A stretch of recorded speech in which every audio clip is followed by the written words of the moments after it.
ఈ రోజు కేంద్ర ప్రభుత్వం ఒక చారిత్రాత్మకమైనటువంటి నిర్ణయాన్ని తీసుకోవడం జరిగింది. ఇప్పుడే మనకి అందినటువంటి వార్త, విశాఖ స్టీల్ ప్లాంట్ రివైవల్ కోసం కేంద్ర ప్రభుత్వం 11,500 కోట్ల రూపాయలని కేటాయించిందని చెప్పి మనకు వచ్చినటువంటి సమాచారం. నేను నరేంద్ర మోడీ గారికి, అదేవిధంగా కుమారస్వామి గారికి, సీతారామన్ గారికి కూడా నా ధన్యవాదాలు నేను తెలియజేస్తున్నాను.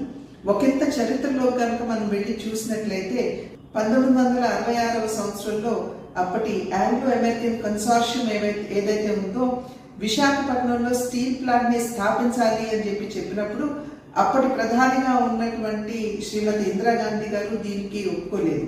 అయితే అమృతరావు గారు, తెన్నేటి విశ్వనాథన్ గారు, వీరి యొక్క కృషి వలన, వీరి యొక్క పోరాటం వలన వేలాది మంది అక్కడ ఉన్నటువంటి తెలుగువారి యొక్క పోరాట ఫలితంగా దగ్గర 32 మంది వారి ప్రాణాలు కోల్పోయినటువంటి సందర్భంలో మనం విశాఖపట్నంలో స్టీల్ ప్లాంట్ ని స్థాపించుకోవడం జరిగింది.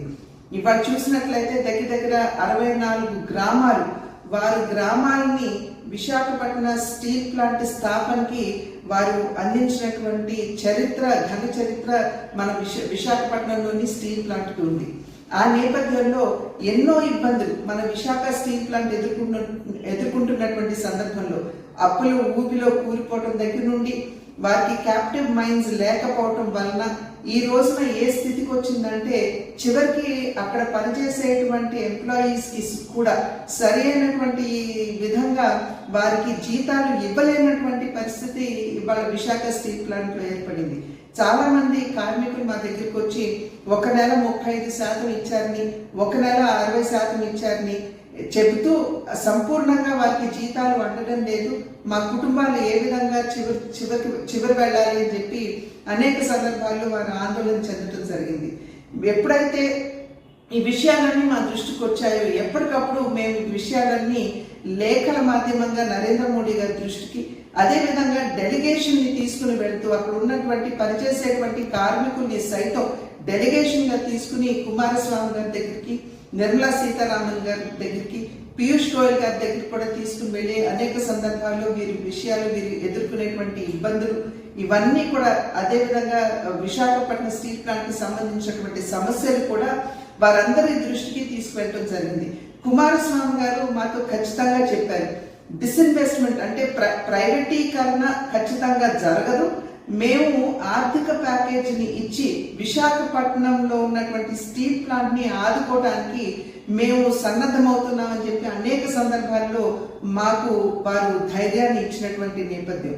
ఇవాళ ఏదైతే భారతీయ జనతా పార్టీ ప్రతి కార్యకర్త ఆశించారు, అదేవిధంగా మేము అనేక సందర్భాల్లో డెలిగేషన్ తీసుకువెళ్ళినటువంటి సందర్భంలో ఇవాళ ఆ కృషి అంతా కూడా ఫలించి ఇవాళ కేంద్ర ప్రభుత్వం 11,500 కోట్ల రూపాయలు ఇవాళ విశాఖపట్నంలోని స్టీల్ ప్లాంట్ కి ఆర్థిక ప్యాకేజీని అందించడం జరిగింది.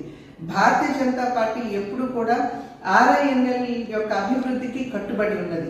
ఇంతకు ముందు కూడా ఆర్థిక పరమైనటువంటి ఇబ్బందులు వచ్చినప్పుడు అటల్ బిహారీ వాజ్పేయి గారు ప్రధానిగా ఉన్నప్పుడు అప్పుడు కూడా వారు ఇదే రకంగా ఆర్థిక ప్యాకేజీని ఇచ్చి అప్పట్లో విశాఖ స్టీల్ ప్లాంట్ ని ఆదుకోవడం జరిగింది.